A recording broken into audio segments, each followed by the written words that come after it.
Good afternoon. We're going to get started. I'm going to have a few comments, then I'm going to turn it over to Chief Cato, then Deputy Chief Angel Davalis, and we're going to finish up with Chief of Detectives Brendan Dinahan, and then I'll come back for a few questions.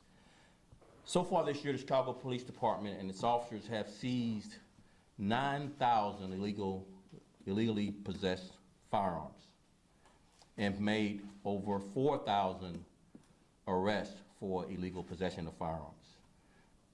Those numbers are on record pace for historical high number of guns seized.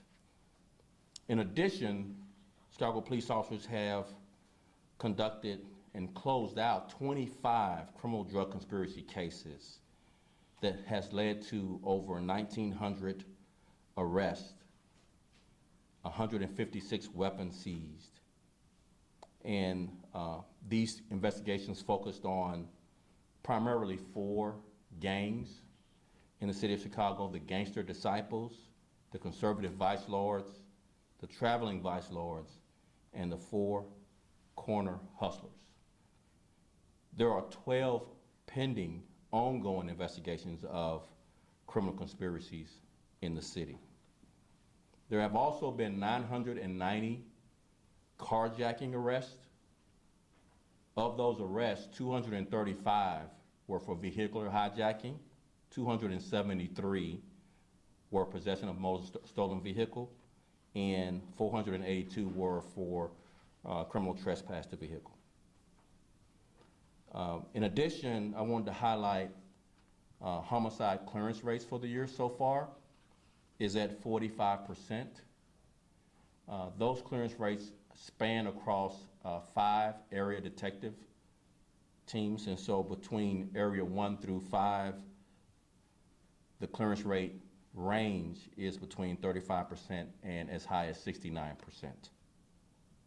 And finally, before we turn it over to Chief Cato, on the Mexican Independence Day celebrations over the 3 days from the weekend, Thursday, Friday, Saturday weekend, there were 23 arrests. 6 of those arrests were for gun possession. There were 700 citations issued, and there were 36 impounded towed vehicles. And with that, we'll turn it over to Chief Cato.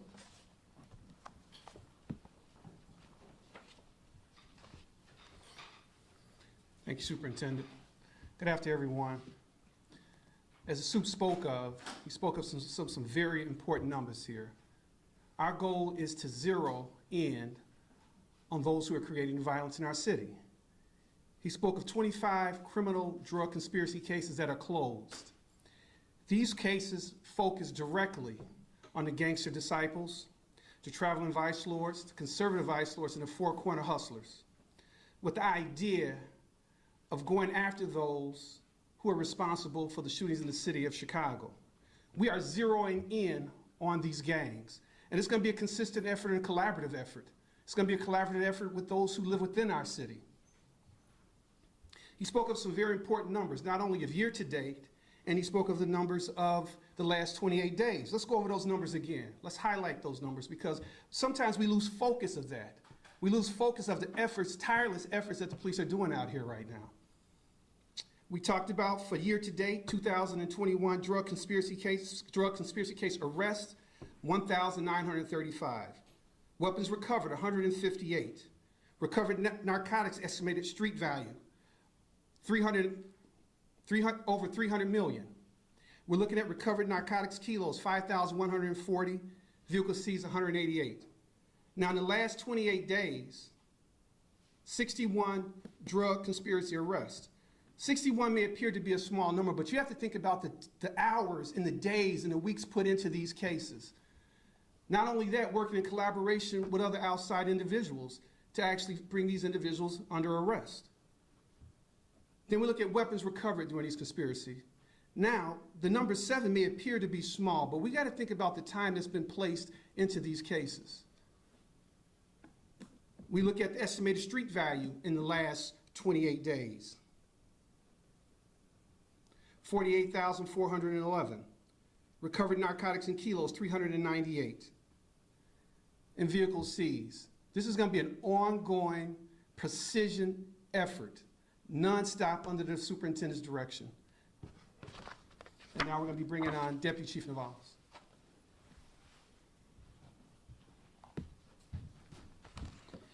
Good afternoon, and as always, thank you, Superintendent, for the opportunity, and thanks for the City of Chicago for giving me this opportunity.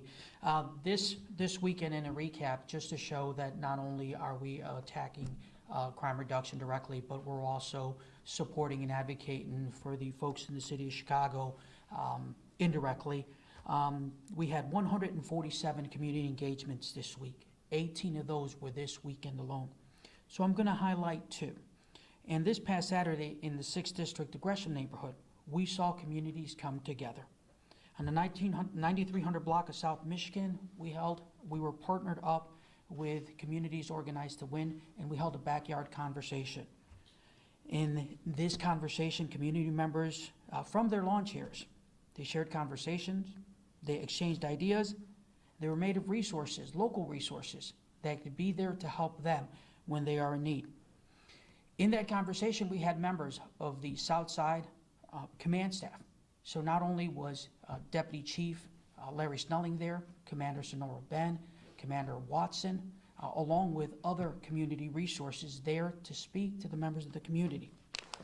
The second, which was a great engagement, and I wanted to ensure that I thanked all the folks, was they held in the 3rd District a jazz night, where we had folks from Jazz Chicago come out and not only provide music for our community members, but also they were fed. There was barbecue for everybody there. With good music and good food, we had the opportunity to talk about some of the crime issues that were occurring in the area, start to build on some problem-solving efforts to address those particular problems. With that being said, problem-solving, I want to invite everybody out there, that we will be beginning our community conversations. Those will be 44 conversations that help our district commander guide in the creations of strategies, not only for crime reduction, but also community concerns. So please reach out to your local CAPS office, your area coordinator, and lastly, check on our website. Sign up, please be there. Your input is important, and we want to ensure that moving forward, we create strategies that are good for the people that are affected by it. Thank you very much. Thank you, sir.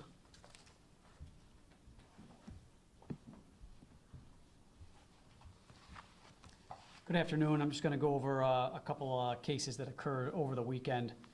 So on the 19th of September, just approximately at 11 a.m. at 6555 South Harvard, the police department was involved in a police-related shooting incident where a man with a knife was fatally struck.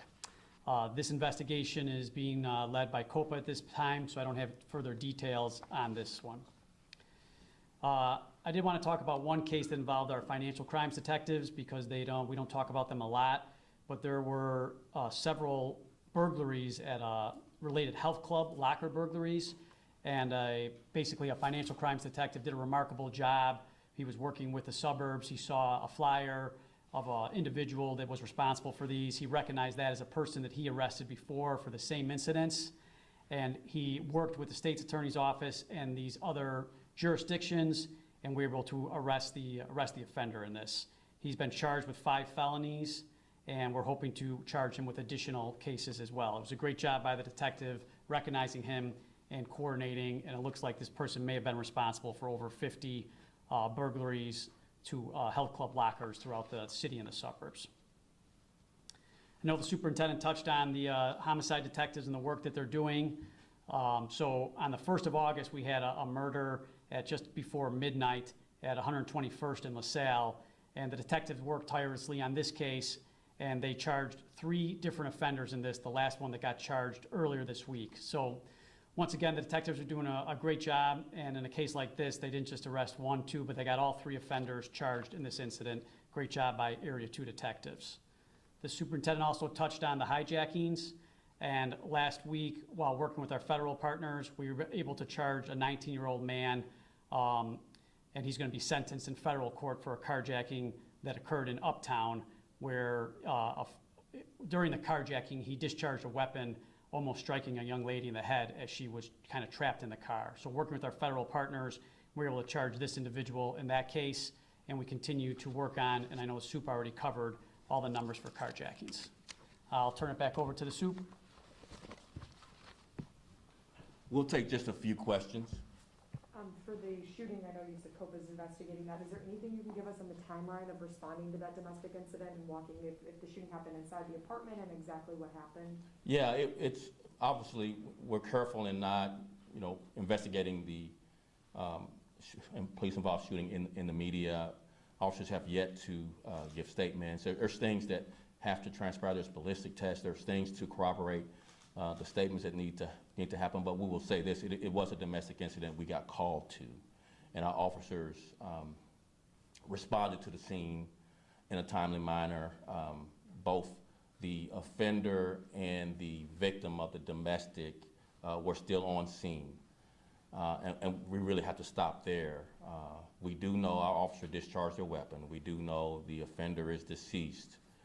But all the things that happened in sequence between when the officers got there, what did the victim do, what did the offender do, that's for COPA to investigate. And once they conclude that investigation, then you all will be able to see more details about what happened. But that's the extent that we want to go in, because it is the purview of COPA to investigate these crimes. They complete the investigation, they render findings, and then they forward it to my office. And then at that point, I either agree or disagree with COPA, and then the final decision of the outcome of this investigation will be the police boards. That's the Chicago Police Department's process when we have a police-involved shooting.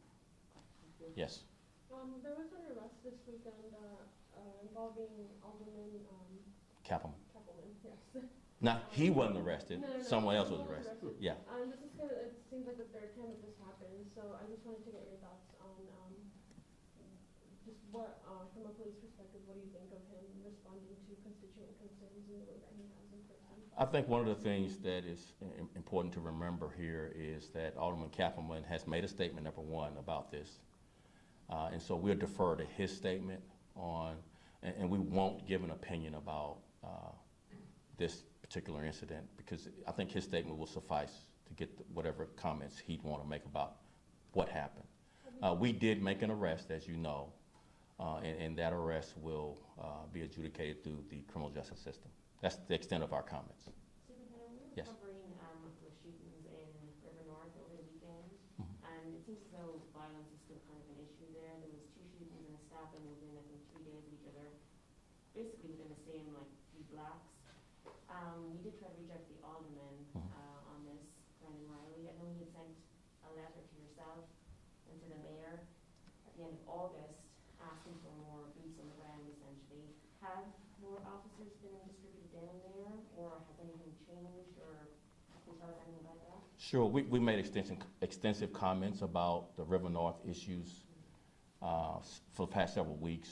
Our plans are flexible and in progress. We have responded to these areas, particularly where these 2 shootings have happened. But you know, the increase in incidents started back in July. We've made adjustments. We've communicated with all the aldermen and other stakeholders involved, the business owners as well, about what's needed there from police. We've responded with not only the resources that are dedicated to that part of town, the River North area.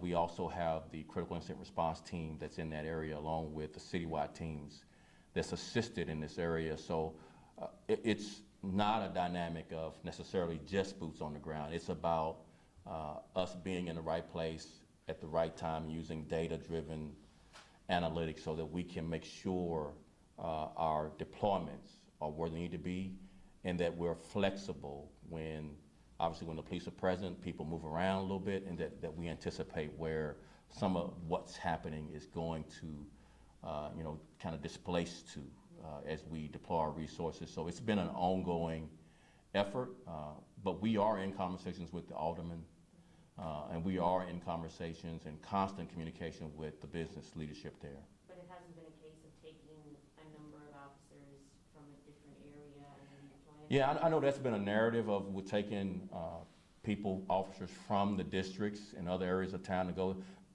We have not done that, and it hadn't been needed. It's not a case of looting or anything that's more of a citywide effort. It has been pretty localized, issues that we've addressed. But again, we're constantly in communication with primarily the business leaders and other stakeholders along with the aldermen and deploying our resources. Any last questions? I have a question, member from your division. I do have a question for Officer Nogales Yes, in Spanish. Angel? Thank you. Mhm. ¿Te puedes acercar al podium, por favor? Gracias. Si me puedes decir exactamente las estrategias que están implementando ustedes en los barrios latinos, lo que mencionabas que habías hecho varias estrategias en los barrios afroamericanos, pero exactamente qué es lo que están haciendo en barrios latinos.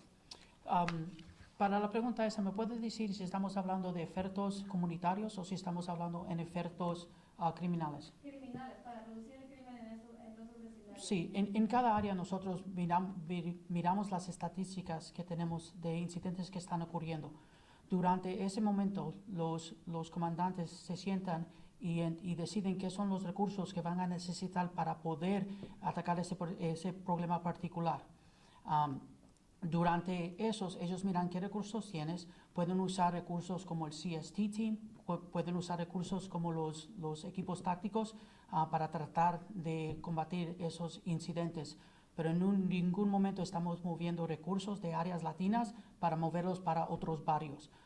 Los mantenemos en esas áreas, miramos los datos y los recursos y entonces hacemos las estrategias según esos. Gracias. No. Hang on, Tom, let me get, I think we had a couple more. Yeah, I just had a quick question. Just in terms of these past two cases, I know you guys have so many, but in terms of the Mikkel Moultrie case, the 4-year-old, is there any update on that case? Anything on by that, chance? Brendan, we can share? No, just active and ongoing, nothing Okay. new that we can What share. about the Wrigleyville hit and run from the girl who was killed on the sidewalk? And is there any update on that? That was from August. Off the Nothing top I of have your on me, I'll get back to you offline. Okay, if just I have something wondered. new on it. I know that I'm familiar with the case, but Mhm. nothing off the top of my head. If you have any other follow-ups on ongoing investigations, we can certainly get with you offline. I wouldn't want to just say we can't take it now, but we will definitely make Brendan available to you offline. Thank you. Anything else? Thank you very much.